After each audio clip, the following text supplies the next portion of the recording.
저는 오늘 나는 좋은 예배자가 되겠습니다 라는 제목으로 은혜를 나누겠습니다. 한번 따라합시다. 나는 좋은 예배자가 되겠습니다. 그렇습니다. 올해 우리는 무엇보다 좋은 예배자가 되는 해로 정했습니다. 좋은 예배자가 어떠한 자이고 또 좋은 예배는 어떠한 예배인가 대하여 우리 신년 예배와 성회를 통해서 말씀을 드렸습니다. 그런데 우리 신년 3일 집회에 참석하지 못한 분들이 적지 않아서 그 내용을 다시 요약하고 정리함으로 좋은 예배 그리고 좋은 예배자의 본질에 대해서 다시 한번 말씀을 드리겠습니다. 오늘 읽은 이 말씀은 여러분이 1년 내내 마음에 묵상하고 또 외워야 합니다. 좀 길어서 암송하기가 어려우면 간단하게 핵심 구절이 있어요. 우리 주보에 나와 있는 표지에 나와 있는 핵심 구절입니다. 한번 따라합시다. 너희 몸을 하나님이 기뻐하시는 거룩한 제물로 드려라. 네, 여기서 좋은 예배자는 뭐냐? 바로 우리 몸을 드리는 거예요. 이 몸을 드리는데 그냥 몸이 아니라 건강한 몸을 드리는 예배자가 되십시오. 비록 여러분이 병든 몸이라도 하나님 앞에 신령과 진정으로 나아가 예배드리면 하나님이 예배 중에 여러분의 몸을 치유하실 줄로 믿습니다. 그 다음에 기뻐하시는 예배라 그랬어요. 즉 하늘의 기쁨이 우리 가운데 임하는 행복한 예배자입니다. 올해 여러분은 예배드릴 때마다 마음이 기쁨이 넘치길 바라요. 마음에 슬픔이 있더라도 예배를 드리면 하나님을 기뻐하면 하나님의 기쁨이 저와 여러분의 기쁨이 되어 예배드릴 때마다 행복하시기를 주의 이름으로 축원합니다. 또한 거룩한 산 제물을 드려라 그랬어요. 거룩한 예배, 거룩이란 구별입니다. 저와 여러분이 하나님으로부터 구별된 자답게 하나님의 거룩을 닮아가려고 노력하면 하나님의 거룩이 여러분에게 전달이 되어서 여러분의 삶이 거룩해지고 여러분의 인격이 하나님의 모양과 형상으로 닮아갈 줄로 믿습니다. 이러한 예배를 드리기 위한 방법으로 2절에 뭐라고 그랬어요? 이 세대를 본받지 말라 그랬어요. 이 세대를 본받지 말라. 저와 여러분의 삶의 습관이 결단해야 돼요. 의지적으로 내가 거룩하게 살아야 되겠다. 세상에 죄악의 풍습을 따라가지 않으리라. 올해 여러분은 그 어느 해보다도 죄를 안 짓는 한 해가 되기를 주의 이름으로 축원합니다. 뿐만 아니라 마음을 새롭게 함으로 변화를 받으라 그랬어요. 저와 여러분의 마음의 태도가 감정이 치유가 되고 회복이 되고 그래서 무엇보다 우리의 내면이 든든하여 올해 여러분이 어떠한 외부의 어려움과 시련과 환난이 와도 흔들리지 않는 견고한 삶의 태도를 가지고 하나님을 예배하시기를 주의 이름으로 축복합니다. 그리고 또 뭐라고 그랬습니까? 하나님의 선하시고 기뻐하시고 온전하신 뜻을 분별하라 그랬어요. 내 식대로가 아니에요. 내 마음대로가 아니라 하나님의 뜻이에요. 그 하나님의 뜻은 선하고 하나님의 뜻은 기쁨이 넘치고 하나님의 뜻은 온전한 뜻이에요. 그 뜻을 알기 위해서 여러분이 더 하나님의 말씀에 귀를 기울여 우리 하나님의 원하시는 방법대로 살고 예배를 드리는 한 해가 되기를 주님의 이름으로 축복합니다. 그러기 위해서 우리는 어떻게 해야 되냐? 무엇보다 예배를 최우선으로 둬야 돼요. 따라합시다. 예배를 최우선으로 두자. 왜냐하면 예배는 저와 여러분의 삶의 목적입니다. 우리를 하나님이 지으신 목적이고 우리를 구원하신 이유가 되기 때문인 것입니다. 자, 우리 이사야 43장 7절 말씀 다 같이 시작. 내 이름으로 불려주는 모든 자 곧 내가 내 영광을 위하여 창조한 자를 오게 하라. 그를 내가 지었고 그를 내가 만들었느니라 그랬어요. 여기 그가 바로 나 자신이에요. 내 영광을 위하여 시작. 내 영광을 위하여. 하나님의 영광을 위하여 저와 여러분이 지은 바 되었어요.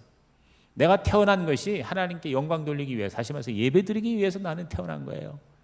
내가 구원받은 것도 무엇을 하든지 하나님께 영광을 돌리기 위함입니다. 우리 고린도서 10장 31절 말씀 암송 구절입니다. 시작. 그런즉 너희가 먹든지 마시든지 무엇을 하든지 다 하나님의 영광을 위하여 하라 그랬어요. 여기 너희는 바로 그리스도인이에요. 저와 여러분이에요. 우리가 구원받은 자가 하는 모든 일은 바로 하나님의 영광, 즉 하나님께 예배드리기 위함인 것이에요. 그렇습니다. 우리는 예배드리기 위해 태어났고 예배드리기 위해 거듭났다. 이렇게 우리는 하나님 앞에 고백하며 살아야 할 것입니다. 하나님이 인간을 다른 피조물, 특히 짐승과 다르게 지은 것은 바로 우리를 예배자로 지으신 거예요. 그러니까 인간은 예배자 인간, 시작. 예배자 인간이에요. 근황 인간이 아니에요. 예배자 인간이. 인간이라는 말의 첫 번째의 이름이 바로 아담입니다. 아담이 바로 사람이라는 뜻이고 그 본질적인 의미는 뭐냐? 위를 보는 자예요. 위를 보는 자. 위가 뭡니까? 하나님이에요. 하늘을 쳐다보는 자.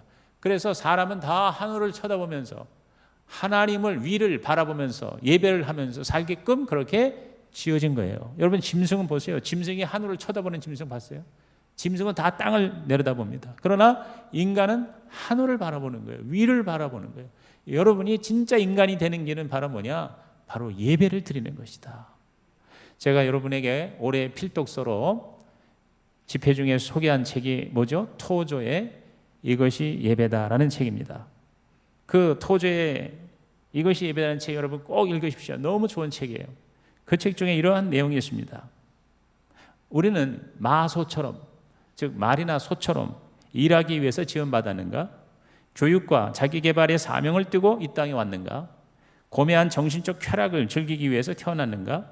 감각적이고 육체적인 쾌락의 노예로 살다 가기 위해서인가?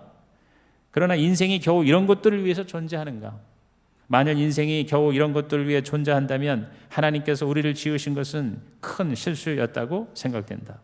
결국 무덤에나 가지고 갈 지식을 머리에 쌓는 것이 인생 최고의 목적이라는 말인가?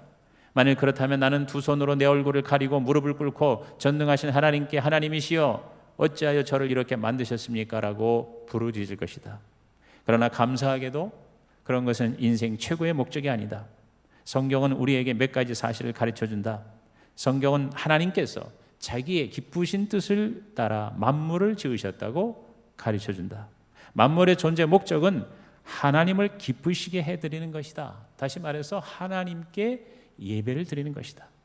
하나님께서 예배를 받기 위해 인간을 지으셨다는 진리는 성경 한두 구절의 교훈이 아니라 성경 전체의 메시지다. 인간의 최고 목적은 바로 하나님을 예배하는 것이다. 그랬어요. 한번 따라합시다. 나의 최고 목적은 하나님을 예배하는 것입니다. 그렇습니다. 그래서 이것을 너무나도 정확히 깨달은 다윗은요, 다른 무엇보다 자신이 예배자로 지음을 받았음을 절실히 깨닫고 이렇게 노래합니다. 시편 95편 6절에서 7절 다 같이 큰 소리로 시작. 오라 우리가 굽혀 경배하며 우리를 지으신 여호와 앞에 무릎을 꿇자. 그는 우리의 하나님이시요 우리는 그가 기르시는 백성이며 그의 손이 돌보시는 양이기 때문이라 그랬어요. 우리를 지으신, 나를 지으신 여호와 앞에 무릎을 꿇자. 이게 뭡니까? 하나님 앞에 예배를 드리자 그 말이에요. 그렇습니다. 성경의 가장 큰 주제는 바로 예배입니다. 예배. 성경 창세기부터 계시록까지 예배로 가득 차 있어요. 모든 기록, 사건, 인물 다 예배입니다.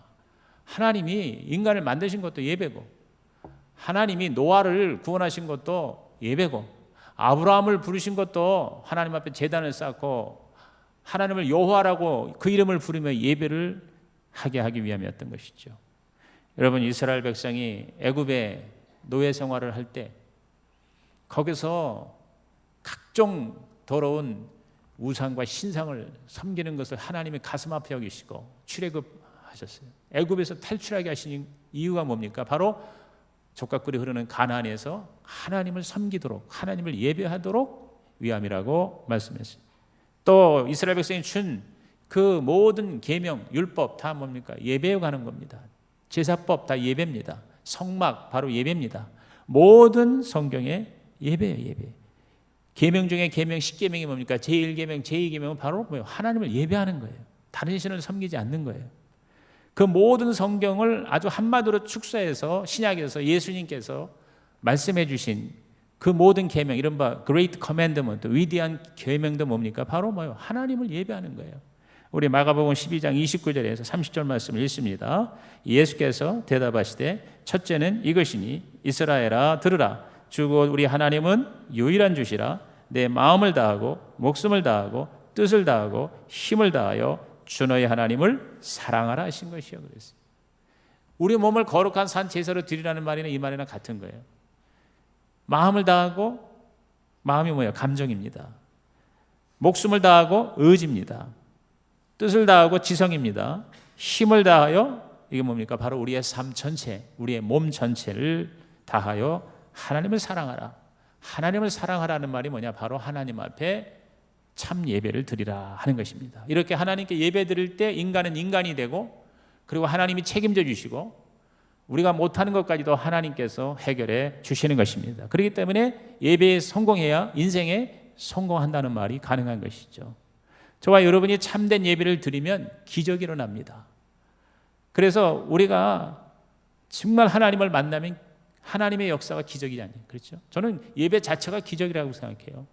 어떻게 우리가, 피조물인 우리가, 더군다나 죄인인 우리가 창조주이신 하나님을 만날 수가 있어요. 이게 자체가 기적인 거예요. 오늘 여러분이 이 자리에 보이지 않는 하나님을 보이는 것처럼 갈망하고 나와서 예배를 드리는 것 자체가 바로 기적인 줄로 믿습니다. 그래서 저는 이렇게 정의하고 싶어요. 예배는 기적이다. 시작. 예배는 기적이다. 2차 대전 당시에 영국군 33만 5천 명이 독일군에게 쫓겨서 프랑스의 조그마한 어촌인 덩커거라고 하는 곳에 포위되어 있었어요. 첩첩이 독일의 전차와 기갑부대에 포위되고, 공중에는 독일의 전투기들이 계속해서 폭탄을 투하하고, 바다에는 독일의 잠수함 유보트가 영국의 어떠한 군함도 근접하지 못하게 그렇게 포위하고 있었어요. 여러분 33만 5천 명이라면 이게 얼마나 엄청난 군대입니까? 우리나라 지금 대한민국이 60만 대군이라고 그러는데요. 우리나라가 전 세계의 군대로 말아도 10위 안에 드는 그런 엄청난 군인인데 그 절반 이상이 지금 한 군데 모여가지고 몰살 직전에 있는 거예요. 그때에 영국의 왕실과 윈스턴 처칠 수상은 온 교와 모든 그리스도인과 믿지 않는 백성들까지 다 영국을 위해서 이 33만 5천 명의 군인들을 위해서 살려달라고, 기도해 달라고 부탁했어요. 국민이 가장 존경하는 목회자 윌리엄 템플경에게 설교를 하도록 부탁을 했어요. 그래서 방송으로 설교가 나갑니다. 우리 온 국민이 예배해야 할 때입니다. 여러분의 마을에서 예배당 종소리가 울려 퍼지면 어른으로부터 시작해서 어린아이 이르기까지 한 명도 빠지지 말고 모두 다 예배당에 모이십시오.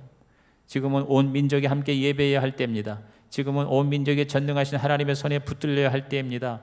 온 국민이 전능하신 하나님 앞에 무릎을 꿇어야 할 때입니다. 영광스러운 하나님의 뜻을 발견해야 할 때입니다. 지금은 예배에 승리해야 할 때입니다. 그래서 다 모여서 기도했습니다.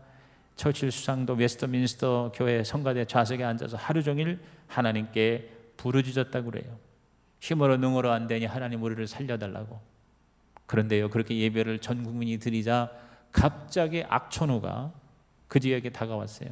거대한 파도가 치고 소낙비가 쏟아지고, 그래서 독일 전차들이 진흙탕에 바퀴가 빠져서 한 대도 움직이질 못하고 비행기도 뜨지 못하고, 그리고 잠수함들도 철수를 할 수밖에 없는 상황이었대요. 그런데 놀라운 사실은요, 영국군이 있는 그 지역은 그렇게 날씨가 좋을 수가 없는 거예요. 그래서 전 상선 개인 보트까지 다 동원해서 33만 5천 명과 민간인까지 모두 다 철수시킬 수가 있게 되었다는 것이죠. 할렐루야. 그래서 철수하자마자 폭풍우가 다 지나가서 독일군이 가보니까 다 싹 철수하고 영국 사람이 한 사람도 없게 되었다는 거예요. 영국은 본토로 후퇴해서 다시 군대를 재조직해서 몽고메리 원수가 그 군대를 이끌고 에집트를 경유해서 마침내 유럽 대륙에 진격하여 연합군이 2차 대전에서 승리할 수가 있었다는 것이죠. 이건 역사적인 사실이거든요. 근데 이거하고 너무나도 똑같은 그러한 기적의 사건이 성경에도 기록되어 있어요. 역대하 20장에 보면요, 거기 유다 백성이 아람 군대에 의해서 포위됐었어요. 그래가지고 서로 사람을 잡아먹어야 하는 상황까지 이르게 되었어요. 이럴 때 선지자가 여호사밧 왕에게, 유다 왕 여호사밧 왕에게 하나님의 예언의 말씀을 전했어요. 그래서 어떻게 했는지 아세요? 수천 명을 모아서 성가대를 조직했어요. 그리고 하나님 앞에 예배를 드리고 찬양을 하고, 그러자 하나님께서 역사하셔서 여호와의 복병이 이 아람 군대 모압과 암몬 족속을 치기 시작하는데, 나중에는 자기들끼리 서로 치고 죽이는 자중질환이 일어나서 몽땅 다 몰살을 당합니다. 그래서 그들이 남긴 전리품이 얼마나 많이 쌓였는지 그 유다 백성들이 굶주렸던 사람들이 그 전리품만 가지고도 먹고 살 수가 있을 정도로 그렇게 기적이 일어났다. 할렐루야. 여러분, 오늘 저와 여러분이 하나님 앞에 정말 온전한 예배를 드릴 때, 개인적으로나 국가적으로나 여러분의 삶의 모든 영역에서 하나님의 기적이 일어나는 한 해가 되기를 주님의 이름으로 축원합니다. 오늘 우리들의 삶의 신앙의 본질은 뭡니까? 예배적 삶이에요. 예배가 바로 우리의 삶이 되고, 그리고 우리의 인생이 바로 예배가 되는 것이죠. 고린도후서 2장 15절을 큰 소리로 읽습니다. 우리는 구원받는 자들에게나 망하는 자들에게나 하나님 앞에서 그리스도의 향기다 그랬어요. 향이라는 게 뭐예요? 이게 바로 예배예요. 제사예요. 저와 여러분이 바로 하나님의 향기다. 다시 말해서 우리 존재 자체가 바로 예배라는 거예요. 레위기 20장 26절도 읽어볼까요? 너희는 나에게 거룩할지어다. 이는 나 여호와가 거룩하고 내가 또 너희를 나의 소유로 삼으려고 너희를 만민 중에서 구별하였음이라 그랬어요. 오늘 저와 여러분은 뭐예요? 구별된 자예요. 하나님 앞에 예배자로 구별되어 하나님 앞에 예배를 드리는 삶이 바로 우리 인생이 본질인 것을, 우리 정체성 자체를 말해주는 거예요. 내가 누구이냐? 우리는 예배자예요. 내가 무엇 때문에 사느냐? 예배드리기 위해서 사는 거예요. 내가 할 일이 뭐냐? 바로 신령과 진정으로 예배드리는 것이다. Who, why, what. 인생의 모든 본질 자체가 바로 예배라고 성경은 말씀하고 있습니다. 이러니 오늘 저와 여러분이 이 예배의 진정한 의미를 깨닫고 올해 여러분께서 그냥 대강 적당히 습관적으로 형식적으로 드리는 예배가 아니라 진실로 우리 하나님을 제대로 섬기고 만나는, 그래서 우리 하나님 앞에 인정받는 참 예배자로 한 해를 살아가시기를 주의 이름으로 축원합니다. 그러기 위해서는 뭐냐? 잘못된 예배를 드리지 말자. 우리가 예배를 많이 드리는데도 불구하고 하나님을 만나는 경험이 없고, 또 우리 하나님이 그 예배를 통해서 나에게 역사하는 일이 없다는 것은 왜 그럴까? 우리가 예배를 제대로 못 드리기 때문이다. 잘못된 예배가 뭐냐? 가장 잘못된 예배는요, 하나님이 아닌 다른 신을 섬기는 것. 사실 그건 예배도 아니죠. 그런데 오늘 너무나도 많은 사람들이 성경의 하나님이 아닌 다른 어떠한 신이나 대상을 숭배하고 예배한다고 하는 사실입니다. 이사야 42장 8절에 나는 여호와이니 이는 내 이름이라 나는 내 영광을 다른 자에게 내 찬송을 우상에게 주지 아니하리라 그랬어요. 절대로 하나님은 다른 신에게 예배하는 것을 인간이 허락하지 않는다는 거죠. 출애굽기 34장 14절에 너는 다른 신에게 절하지 말라 여호와는 질투라 이름하는 질투의 하나님이라 그랬어요. 저는 처음에 하나님도 질투하시나? 그런데 이 질투의 의미는 뭐냐면 어느 그런 남하고 비교하고 시기하고 그러한 질투가 아니에요. 허락을 하지 않는다 이거예요. 절대로 허용할 수 없는 그러한 하나님의 절대성을 말하는 겁니다. 로마서 1장 28절에 보면은 또한 그들이 마음에 하나님 두기를 싫어하며 하나님께서 그들을 그 상실한 마음대로 내버려 두사 합당하지 못한 일을 하게 하셨다. 계속해서 하나님을 예배하지 않고 자꾸만 다른 신을 쫓아다니면 나중에는 하나님도 그야말로 손을 놓으세요. 여러분 가장 무서운 심판이 유기예요. 유기. 내버려 두는 거예요. 그나마 우리를 자꾸 하나님이 치시는 것은 그 사랑의 채찍이에요. 그것도 은혜예요. 여러분이요 하나님한테 매맞는 것 그것도 하나의 은혜와 사랑과 축복입니다. 그런데 그냥 내버려두는 마지막 그것은 멸망이죠. 완전히 포기해버리는 거예요. 여러분 우리 교회에서 교육자들이 예배 참석 안 하면 자꾸 전화해서 예배 꼭 나오셔야 됩니다. 하나님 앞에 온전히 예배 드려야 돼요. 자꾸 얘기하는 거 여러분 듣기 싫어하는데 여러분 그것도 뭐예요? 사랑이야 사랑. 그게 없거나 내버려 두면요 그야말로 완전히 망하는 겁니다. 이 세상에는 어떠한 죄한 신은 다 뭐냐요? 사실은 신이 없어요. 다른 신은 존재하지 않아요. 단지 하나님을 대적해서 하나님으로부터 심판받은 타락한 천사인 사탄과 그의 무리인 귀신들만 있는 거예요. 그 사탄과 귀신들이 종교라고 하는 또는 다른 신이라고 하는 우상이라고 하는 그런 표현을 통해서 사람의 마음을 미혹하는 것이 그것이 바로 뭐예요? 하나님 외에 다른 신이에요. 거기에 대해서 바울은 고린도서 10장 20절에 이렇게 얘기했죠. 무릇 이방인이 제사하는 것은 귀신에게 하는 것이요 하나님께 제사하는 것이 아니니 나는 너희가 귀신과 교제하는 자가 되기를 원하지 아니하노라 그랬어요. 그러므로 우리는 절대로 다른 신은 여러분 생각도 하지 말아야 돼요. 뭐 여기 모인 분들은 해당되는 사람이 한 사람도 없어요. 그런데 하나님을 우리 이 성경의 하나님을 우리가 믿고 예배를 드리는데 참 하나님은 예배하는데 예배의 방식이 잘못돼서 하나님이 안 받으실 수가 있다는 거죠. 그 세 가지를 제가 말씀드렸어요. 첫째가 뭐냐면 잘못된 방식이에요. 하나님을 어떠한 형상으로, 모양으로 축소하고 변경하는 거죠. 대표적인 게 바로 이스라엘 백성이 금송아지를 만들어서 이게 바로 여호와다, 우리를 애굽에서 구출해낸 신이다, 그래가지고 하나님으로부터 진짜 벼락을 맞은 거 아닙니까? 신명기 4장 15절에 여호와께서 호렙산 불길 중에서 너희에게 말씀하시던 날에 너희가 어떠한 형상도 보지 못하였은즉 너희는 깊이 삼가라. 구름 기둥, 불 기둥, 뭐 이런 어떤 상징적으로 하나님이 임재의 표현은 있을 수 있어요. 그러나 그게 신이 아니에요. 그게 하나님이 아니에요. 하나님은 어떠한 형상으로 제한되실 분이 아니라 이 말이에요. 영원 무궁하신 하나님이라는 거죠. 또 한 가지 잘못된 예배가 뭡니까? 자기 방식대로, 자기의 경험, 자기의 생각, 자기 스타일대로 예배를 드릴 때 하나님은 받지 않으신다. 하나님이 가르쳐 주신 대로가 아니라 자기 마음대로. 대표적인 게 바로 제사장 아론의 두 아들 나답과 아비후가 잘못된 방식으로 하나님 앞에 제사 드리다가 그 자리에서 죽임을 당했어요. 사울왕이요, 자기 식으로 생각해서 제사를 드렸는데 자기 깐에는 굉장히 하나님을 사랑하는 마음으로 드렸다고 생각했는데 여러분 어떻게 됐어요? 사무엘을 통해서 심판을 받았어요. 왕권을 박탈당하고 비참하게 나중에 죽임을 당합니다. 우사가 막 하나님의 언약궤가 흔들리니까 자기 생각에 그걸 붙잡으면 하나님 기뻐하실 줄 알았는데 하나님이 기뻐하시기는커녕 오히려 여러분 그 자리에서 목숨을 잃었어요. 마태 15장 3절에 예수께서 말씀하시기를 너희는 어찌하여 너희의 전통으로 하나님의 계명을 범하느냐 그랬어요. 오늘 우리가 자신 한번 돌아볼 필요가 있습니다. 저부터 시작해서 여러분 모두가 예배 드릴 때 진짜 하나님께서 원하시는 방식이 아닌 내가 원하는 방식으로 하나님 앞에 나아가는 일이 없어야 되겠구나. 여러분 자신을 한번 돌아보는 은혜가 있기를 주님의 이름으로 부탁을 드립니다. 그리고 하나님의 가르쳐주신 방식대로 하나님의 그 뜻을 따라서 잘 하는데 문제가 뭐냐면요, 내 마음의 태도가, 예배드리는 자세가 하나님 보시기에 안 좋을 수가 있다는 거죠. 말라기 1장 8절 우리 다 같이 한번 읽어봅니다. 시작. 만군의 여호와가 이르노라 너희가 눈먼 희생제물을 바치는 것이 어찌 악하지 아니하며 저는 것 병든 것을 드리는 것이 어찌 악하지 아니하냐. 이제 그것을 너희 총독에게 드려보라. 그가 너를 기뻐하겠으며 너를 받아 주겠느냐. 그래서 하나님 앞에 온전한 걸 드려야 되는데 온전하지 않은 걸 드렸다 그 말이에요.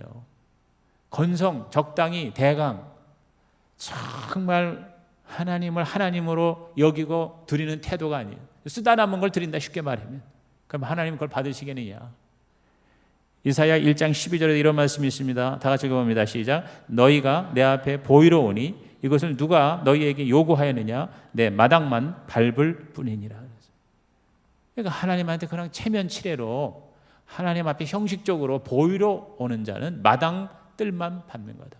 여러분 진짜 교회 마당만 밟다가 인생이 다 가는 예배자가 얼마나 많은지 몰라요. 오늘 여러분은요, 우리 하나님 앞에 정말 하나님을 만나는 심정과 자세로 하나님에게 내가 내 몸과 시간과 내 물질과 정성을 드리는 것이 진짜 참 예배인 이러한 예배자의 자세로 하나님 앞에 예배를 드릴 때 단 한 번의 예배라도 여러분 하나님의 기적의 역사가 우리 가운데 일어나시기를 주의 이름으로 축원합니다. 그래서 저는 이걸 우리들이 뭐 거창하게 대단하게 신학적으로 주장하고 토론할 필요 없이 아주 실제적으로 예를 들어서 여러분이요 정말 예배를 시간을 늦지 않는 것부터 한번 올해 여러분이 좋은 예배자가 됐으면 좋겠어요. 적어도 10분 전에는 와서 우리 하나님 앞에 내 마음을 준비하고 찬양으로 마음의 옥토를 만들어 하나님께 예배드리고 하나님의 말씀을 받는 자세가 될 때 하나님이 그걸 보시지 않겠습니까? 또 예배 끝난 다음에 불편하게 빨리 가지 말고 제 생각에 한 10분 정도라도 여러분이 그 성전의 자리에 앉아서 받은 말씀을 마음에 반추하며 그리고 우리 하나님 앞에 단 5분 10분이라도 더 기도하다 돌아가는 그런 예배자가 될 때 우리 하나님께서는 주일날 단 한 번을 예배를 드리더라도 그 예배를 받으시고 저와 여러분에게 기뻐하사 우리에게 주시고자 하는 모든 하늘의 신령한 복을 부어주실 줄로 믿는 것입니다. 2세기 교부였던 크리소스톰이 이런 얘기를 했어요. 너희 몸을 하나님이 기뻐하시는 거룩한 산 제사로 드리라 하는 말씀을 이런 식으로 설명했습니다. 여러분의 눈으로 하여금 나쁜 것을 쳐다보지 못하게 하십시오. 그러면 그 눈은 산 제물이 되는 것입니다. 혀로 하여금 누추한 말이나 다른 사람을 향한 악한 말을 못하게 하십시오. 그러면 그 혀가 산 제물이 되는 것입니다. 손이 무법한 일을 못하게 하십시오. 그러면 손이 산 제물이 되는 것입니다. 근데 그것만으로는 충분하지 않습니다. 그러니까 나쁜 거를 안 하는 정도가 아니라 손으로 다른 사람을 도우십시오. 그리고 나를 향해서 비난하고 욕하는 자들을 내 입으로 축복하십시오. 눈은 하나님의 말씀을 읽으십시오. 그리고 머리로는 그 말씀을 묵상하십시오. 그러면 그 삶은 하나님이 기뻐하시는 온전한 제물이 될 것입니다. 그래서요, 올해 여러분의 모든 삶이 정말 우리 하나님 앞에 제사가 되고 제물이 되기를 주님의 이름으로 축원합니다. 저 자신부터가 이번 주 내내 이 예배에 대한 설교를 준비하면서 내가 단지 강단에서 설교할 때만 하나님이 나를 보시겠나? 내가 이 설교를 준비하는 남이 보지 않는 그 자리에도 하나님은 나를 보시고 계셔서 내가 준비하는 설교가, 내가 드리는 예배가 이 예배당에 오기 전부터 하나님은 다 아시고 보시고 살피실 터인데 이런 생각을 하니까 여러분 달라지는 거예요. 조금씩 달라지는 거예요. 내 가정생활이나 내 직장생활이나 내 모든 사람과의 관계나 심지어는 내 생각이나 내 마음의 깊은 곳에 품는 것까지도 하나님이 나를 내려다보시는구나. 이것이 하나님께 드리는 예배가 되겠구나. 이런 생각을 할 때 저와 여러분의 삶이 갈수록 더 우리 하나님의 온전한 삶으로 변화가 될 수 있을 줄로 믿는 것이죠. 그러므로 이제 우리는 하나님 앞에 성경적인 예배를 드리자는 거예요. 성경적 예배를 드리자. 시작. 성경적 예배를 드리자. 그 무슨 하나님의 가르쳐 주신 예배가 뭐예요? 아주 간단하게 말해서 예수님이 사마리아 여인에게 예배에 대한 토론을 했거든요. 그러니까 사마리아 그 여인이 사마리아 산에서 예배 드려야 됩니까? 예루살렘 성내에서 예배를 드려야 됩니까? 그랬을 때 우리 예수님이 아주 그냥 직방으로 얘기하신 게 있어요. 그게 뭐냐면 여기서도 거기서도 말고 신령과 진정으로 영과 진리로 예배해야 하나님이 받으신다. 그랬어요. 영과 진리가 뭐예요? 영은 성령이고 진리는 성경이에요. 그러므로 우리가 올해 정말 하나님이 기뻐하시는 예배를 드리기 위해서는 두 가지를 우리는 염두에 둬야 돼요. 제가 지난 집회 때 얘기했죠. 프로테스탄티즘, 개신교는 말씀의 회복입니다. 펜테코스탈리즘, 오순절은 성령의 회복입니다. 그러므로 우리는 말씀과 성령, 성령과 말씀의 회복이 있을 때 예배의 회복이 실제로 이루어질 수 있다는 것이죠. 우선 올해 여러분은 하나님의 말씀인 성경을 가까이 할 때 여러분 제대로 된 예배자가 될 수 있다는 거죠. 자, 디모데후서 3장 16절 17절 시작. 모든 성경은 하나님의 감동으로 된 것으로 교훈과 책망과 바르게 함과 의로 교육하게 유익하니 이는 하나님의 사람으로 온전하게 하며 모든 선한 일을 행할 능력을 갖추게 하려 함이라. 하나님의 사람이 예배자죠. 예배자가 온전하게 예배드리기 위해서는 바로 예배의 교과서인 텍스트인 말씀, 하나님 말씀에 정통해야 된다. 올해 여러분 한 해 말씀을 가까이 하시기 바랍니다. 최소한도 성경을 1독 이상 할 수 있기를 주의 이름으로 축복합니다. 저는 요새 사람들한테 선물할 때 딴 것보다 성경을 선물하는 게 제일 좋겠다 싶어. 성경. 뭐 다른 것보다도 다른 좋은 책도 읽어야 되겠지만 우선 성경부터 열심히 읽는 예배자가 돼야 되겠다. 여러분 올해 성경 1독 이상 하시고 성경 공부 최소한도 우리 한 가지 이상 성경 공부에 참여해서 여러분이 올해 한 해를 살았으니 여러분에게 말씀이 많이 남는 한 해가 되기를 주님의 이름으로 부탁을 드립니다. 성경적 예배의 네 가지 지침에 대해서 첫째가 말씀을 전하는 예배라고 그랬어요. 말씀을 전하는 예배. 디모데후서 4장 2절입니다. 시작. 너는 말씀을 전파하라. 때를 얻든지 못 얻든지 항상 힘쓰라. 범사에 오래 참음과 가르침으로 경책하며 경계하며 권하라. 그래서 올해 여러분은 말씀을 잘 듣는, 저는 말씀을 잘 전하는 예배자가 되기를 주님의 이름으로 부탁을 드립니다.